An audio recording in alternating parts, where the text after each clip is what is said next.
بسم الله الرحمن الرحيم. الحمد لله وكفى والصلاة والسلام على عباده الذين اصطفى. يا أيها الذين آمنوا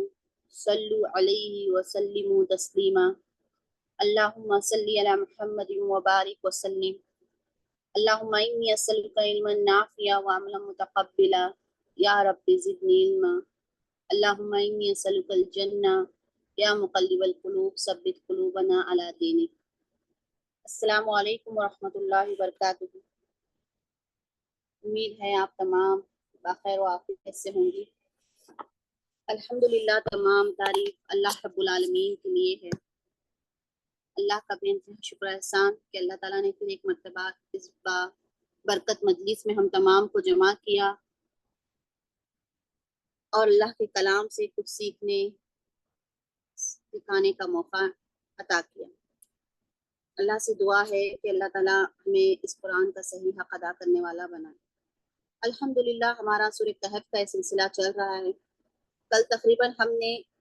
31 آیات کمپلیٹ کر لی تھی۔ ایک قصہ ہمارا جو ہے مکمل ہو چکا ہے، اصحاب الکہف یعنی غار والوں کا قصہ۔ تقریباً ہم نے دیکھا ان آیات میں کہ پہلی آیات میں اللہ تعالیٰ نے پہلی سٹارٹنگ کی جو آیات 1 سے 8 تک ہم نے اس میں دیکھا تھا کہ اللہ تعالیٰ نے قرآن کو انسان کی زندگی کا مقصد بتایا تھا، قرآن کے بارے میں بتایا تھا کہ کس طرح سے قرآن حق ہے، سچ ہے، اس میں کوئی ٹیڑھ نہیں۔ قرآن کا مقصد کیا ہے؟ انسان کو بشارت دینا اور ڈرانا اس کے سامنے، اور یہ دنیا جو ہے انسان کے لیے آزمائش ہے۔ پھر اس کے بعد ہم نے دیکھا تھا تقریباً آیت نمبر 9 سے 31 تک غار والوں کا قصہ بیان ہوا تھا، اور وہ ساری چیزیں ہمیں پتہ ہیں کہ ہم نے ان آیاتوں میں غور کی کہ کس طرح سے اللہ تعالیٰ نے غار والوں کو آزمائش میں ڈالا تھا، تو کس طرح سے اپنے توحید یعنی اللہ کے ایک ہونے پر ڈٹے رہے، اور اللہ نے ان کو ایک لمبے عرصے تک گہری نیند سلانے کے بعد کس طرح سے اٹھا کر کھڑا کر دیا ہے، یعنی موت کے بعد زندگی ایک معمولی عرصہ نہیں تھا، تقریباً 300 یا 309 سال کے قریب کا عرصہ تھا۔ پھر کس طرح سے اللہ تعالیٰ نے ان کو اٹھا کر کھڑا کیا، کس طرح سے اتنے عرصے میں اللہ تعالیٰ نے ان کی حفاظت کی۔ پھر آخری کل آیات ہم نے دیکھے جب اللہ تعالیٰ نے بتایا کہ اختلاف نہ کریں ان کے دنوں میں یا ان کی تعداد میں، کہ وہ کتنے تھے یا کتنے دن تک سوئے تھے یا کتنے مہینوں تک، یہ ہمارے لیے نصیحت کا ہے، اس میں سے جو نصیحت لینا ہے ہم لیں۔ پھر اللہ نے ہمیں آخری کل آیات میں جنت اور دوزخ کا بتا دیا کہ کس طرح سے جس نے حق کو مانا یہی حق ہے، اس میں کوئی تبدیلی نہیں ہوگی کہ چند چیزیں آپ کے حساب سے، چند چیزیں ہمارے حساب سے۔ اسلام کو اگر اپنانا ہے تو پوری طرح سے اپناؤ، اور جس نے اپنا لیا آمن ایمان اور عمل صالحہ کیا، اس کے لیے اللہ تعالیٰ نے بہت بڑی خوشخبری بتائی جنت کی۔ اور ہم نے کل سبحان اللہ دیکھا کہ کیسی جنت خوبصورت تھی جس کے نیچے نہریں بہہ رہی تھی۔ اور اس کے بعد اللہ تعالیٰ نے پھر ہمیں جہنم کے عذاب سے بھی ڈرایا، بتایا کہ کتنا خطرناک جہنم ہے، انسان کو وہاں پر اگر بھوک اور پیاس کے لیے کیا دیا جائے گا، کھولتے پانی، جہنم کا ذکر۔ ہم نے پناہ مانگی اللہ تعالیٰ سے، اور اللہ تعالیٰ سے ہم پناہ مانگتے ہیں کہ اللہ تعالیٰ ہمیں جہنم کے عذاب سے، فتنوں سے اللہ بچائے، اور جنت الفردوس میں ہمیں جگہ عطا فرمائے۔ تو آئیے آج اب یہاں سے ہم دیکھیں گے آیت نمبر 32 سے تقریباً آیت نمبر 59 تک ہمارا دوسرا قصہ جو سورہ کہف میں ہے وہ سٹارٹ ہو رہا ہے، دوسری سٹوری، اور وہ ایک دو لوگوں کے درمیان کا ہے۔ ایک زمیندار، دونوں بھی تھے، جس میں ایک بہت بڑا زمیندار تھا اور دوسرا چھوٹا زمیندار تھا۔ ایک یعنی کافر سمجھ لیجیے، ناشکرا، اور ایک دوسرا تھا شکر گزار بندہ اور مسلم ایمان والا مومن۔ اب دیکھتے ہیں اللہ تعالیٰ کیا فرما رہے ہیں۔ بسم اللہ الرحمن الرحیم، شروع اللہ کے نام سے جو بہت مہربان نہایت رحم فرمانے والا ہے۔ وَضْرِبْ لَهُمْ مَثَلَ الرَّجُلَيْنِ، وَضْرِبْ اور آپ بیان کیجیے، لہم ان کے لیے، ایک مثال، مثلا ایک مثال، رجلین دو آدمی ہیں، جعلنا ہم نے بنائے، لأحدہما ان دونوں میں سے ایک کے لیے، لی کے لیے، احدی ایک، ہما ان دونوں میں سے، جنتین دو باغ، من عنابن من سے کے معنی میں ہے انگور سے، یعنی انگور کے، ترجمے کے لیے ہم نے کیا ہے، عناب انگور کو کہتے ہیں، وہ اور خففنا ہما ہم نے باڑ لگا دی ہما دونوں کے گرد بنخلین کھجور کے درختوں کی وہ اور جعلنا ہم نے بنایا بینہما ان کے درمیان زرعا کھیتی کلتا دونوں الجنتینی باغوں نے آتت دیا اکولہا اپنا پھل ولم و اور لم نہ تظلم کم کیا منہ ان میں سے شیئن کچھ بھی وہ اور فجرنا ہم نے جاری کر دی خلالہما ان دونوں کے درمیان نہر ایک نہر وہ اور کانا تھے لہو اس کے لیے تم پھل فقال تو اس نے کہا لصاحبہ اپنے ساتھی سے وہ جب کہ ہوا وہ یحاورہ گفتگو کر رہا تھا ہو اس سے کیا گفتگو چل رہی ہے. اب یہاں سے اس کا قول ہے ایک ساتھی کا انا من اکثر زیادہ ہوں من کا تجھ سے مالن مال میں وہ اور اعزو زیادہ باعزت ہوں نفرن بے اعتبار تجھ سے جتھے کے وہ دخلا اور وہ داخل ہوا جنتہ اپنے باغ میں وہ جب کہ ہوا وہ ظالم ظلم کرنے والا تھا لنفسہ اپنے آپ پر قال اس نے کہا ما اظن نہیں میں گمان کرتا ان یہ کہ تبیدہ تباہ ہوگا حاضی یہ باغ ابدن کبھی بھی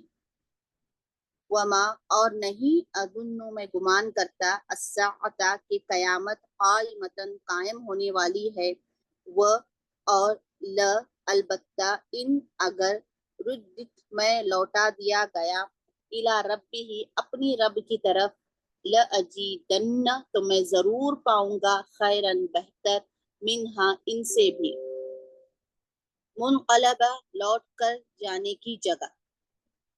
قال کہا لہو اس سے صاحبہ اس کے مومن ساتھی نے وہ جب کہ ہوا وہ یحاورہ جواب دے رہا تھا اسے کیا کفرت تو نے کفر کیا ہے بالذی اس ذات کے ساتھ جس نے خلق پیدا کیا تجھے من تراب مٹی سے ثم پھر من نطفۃ نطف سے ثم پھر سواکا اس نے ٹھیک اور درست بنایا تجھے رجلا مرد لیکن نہ لیکن ہوا وہی اللہ ربی میرا رب ہے ولا اور نہیں اشرکو میں شریک ٹھہراتا بھی ربی اپنے رب کے ساتھ احدا کسی کو بھی. اب یہاں تک ہم نے دیکھا کہ ان آیات سے ہمیں پتہ چل رہا ہے کہ دو آدمیوں کے درمیان گفتگو چلی ہوئی ہے، یعنی دو بات چیت چل رہی ہے دو لوگوں کے درمیان. اب اللہ تعالیٰ یہاں پر بیان کر رہے ہیں کہ ان دو شخص کی مثال سنا دیں جن کو اللہ تعالیٰ نے ایک باغ دے رکھا تھا.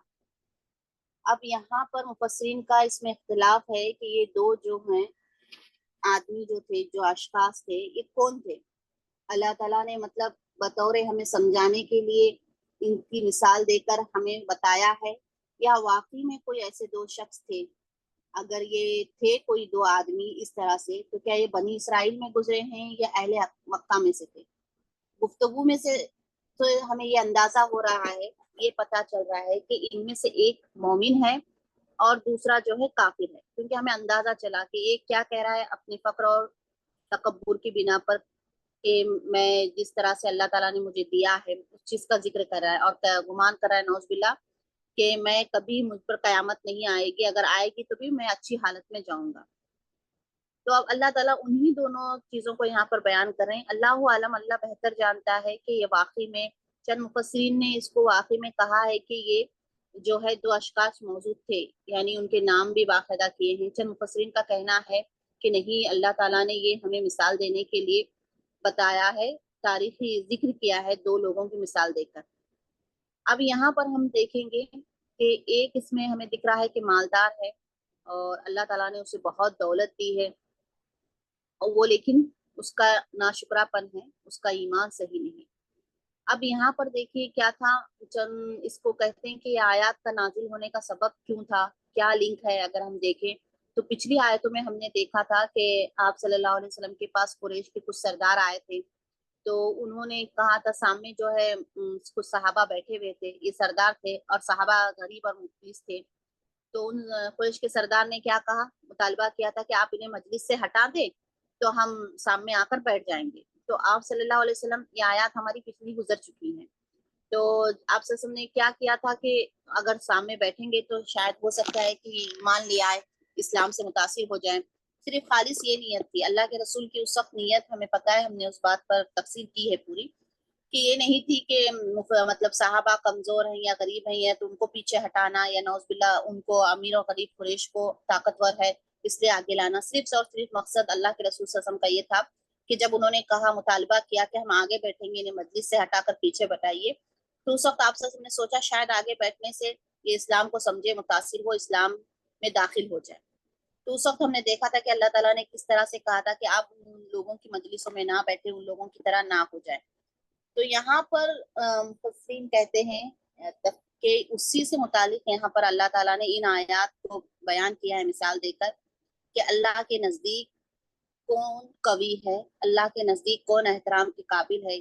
کون باعزت ہے۔ تو یہاں پر ہم دیکھ رہے ہیں ایک غریب مومن کے عمل کو پیش کیا جا رہا ہے اور ایک امیر کافر کے عمل کو پیش کیا جا رہا ہے۔ پہلے ہم نے دیکھا کہ اللہ تعالیٰ یہاں پر مثال دے رہے ہیں کہ وَضْرِب، آپ بیان کیجئے ان لوگوں کے لیے ایک مثال، دو آدمی ہیں جن کو بنایا ہے ہم نے ان میں سے، یعنی دونوں کو اللہ تعالیٰ نے باغ دیے ہیں انگور کے، اور اب اللہ تعالیٰ وہ حفظناہم، اب اس باغ کی کیفیت کو بیان کر رہے ہیں کہ باغ کا منظر پیش کر رہے ہیں اس آیت میں، کہ ان دونوں کے درمیانی حصے میں مطلب باغ کیسا ہے کہ کھیتی باڑی ہو رہی ہے، غلہ بھی اللہ تعالیٰ نے مطلب خوب اگ رہا ہے، یعنی بہت زیادہ، اور اس کی حفاظت کے لیے اللہ تعالیٰ نے کیا، بیچ میں انگور کا باغ ہے، ٹھیک ہے، انگور کی بیلیں ہوتی ہیں آپ کو پتا ہے جیسا، تو نازک ہوتی ہوں، تو سائڈ میں ان کے سراؤنڈنگ اللہ تعالیٰ نے کیا کیا ہے، اس باغ کے، اس گارڈن کے چاروں طرف سے اللہ تعالیٰ نے بھی نخلی، کھجور کے درختوں کو اللہ تعالیٰ نے بنایا ہے، اس کے بازو کھجور کے درخت چاروں طرف سے لگا دی ہیں، جن اس کے پر پھر اندر جن پر انگور کے بیلیں جو ہیں چڑی ہوئی ہیں، اور اس کے درمیان سے اللہ تعالیٰ کہہ رہے ہیں کہ ہم نے نہر کو بھی جاری کیا ہے، یعنی یہاں پر سبحان اللہ، اللہ تعالیٰ نے جو نعمت ان کو دی ہے، اس نعمت کو یہاں پر اس باغ کا نقشے کو اللہ تعالیٰ نے پیش کیا ہے کہ بینہما زرع، ان کے درمیان وہ کھیتی کرتے ہیں، اللہ تعالیٰ نے اس میں پھل دیا ہے، ولا تصدیق، اور نہ کم کیا ہے، مطلب اتنی پیداوار ہے، اتنی ہے کہ ماشاءاللہ سے وہ کبھی ختم ہونے والی نہیں ہے ان میں سے، اور وہ فجرنا، اور جاری کر دیا ان دونوں کے درمیان ہم نے نہر کو۔ تو آپ سوچئے ایک کھیت کے لیے ایک کسان کو کیا چیزیں ضروری ہوتی ہیں اگر وہ کھیتی باڑی کرتا ہے، سب سے ضروری ہوتا ہے اسے پانی، دوسری چیز ہوتی ہے کہ اسے باقی جانوروں سے یا کسی چیز سے ایسی حفاظت کرنا کہ آ کر وہ چیزوں کو کھا نہ لے۔ تو یہاں پر اللہ تعالیٰ نے وہ ساری چیزوں کا قدرتی انتظام کیا ہے اتنا اچھا کہ انگور کی بیلیں چڑی ہوئی، تو ان بیلوں کی حفاظت کے لیے اللہ تعالیٰ سبحان اللہ خود آیتوں میں بیان کر رہے ہیں کہ کس طرح کھجور کے درختوں کو ہم نے ان کے لیے آڑ بنا دی ہے کہ وہ درمیان میں کھیتی کرے، پھر ان باغوں کے درمیان ہم نے ایک نہر جاری کی ہے جو کہ پانی دے گی ان کو، پھر اللہ تعالیٰ کہہ رہے ہیں کہ ایسے پھل دیے ہیں پھلدار درخت جو بھرپور پھل لاتے ہیں، یعنی لا تعداد، مطلب جسے کاؤنٹ نہیں کیا جاتا، مطلب ماشاءاللہ سے اتنی اچھی پیداوار، اور ایسا درخت ان کو ایسی ٹھنڈی چھاؤں دی ہے کہ انسان بیٹھے، پینے کے لیے وہاں پر ٹھنڈا پانی بھی میسر کیا ہے، اور ایسا منظر اللہ تعالیٰ نے اس آیاتوں میں، ان آیتوں میں اس باغ کا کھینچا ہے کہ اگر ہم تصور کریں تو مطلب ایک انسان تصور کر کر ہی خوش ہو جائے۔ تو آپ جب وہاں سوچئے کہ جب وہ لوگ جب اس شخص کو دیکھتا ہوگا تو اس کو کتنا فخر ہوتا ہوگا، اور لیکن یہ فخر اسے ہونا چاہیے تھا کہ یہ نعمت میری رب کی طرف سے، لیکن اس نے ان ساری چیزوں کو اپنے آپ سے جوڑ لیا، اپنے آپ پر تکبر کرنے لگا۔ تو اللہ تعالیٰ یہی قصہ بیان کر کر یہاں پر سمجھائیں کہ یہ چیزیں فخر کی لائق نہیں ہیں، کیونکہ ایک لمحہ بھی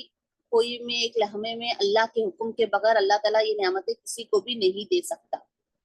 اور اگر اللہ چاہے تو ایک سیکنڈ یعنی اتنے لمحے کے اندر کوئی امیر غریب بن سکتا ہے اور کوئی غریب امیر بن سکتا ہے، یہ ساری طاقت قوت کس کے ہاتھ میں؟ اللہ تعالیٰ کے ہاتھ میں۔ تو یہاں پر اللہ تعالیٰ ان چیزوں کو بیان کرنے کا مقصد یہی ہے۔ اب دیکھیے آگے وہ انسان، یہاں تک تو اللہ تعالیٰ نے 33 کی آیت میں بتایا کہ وہ باغ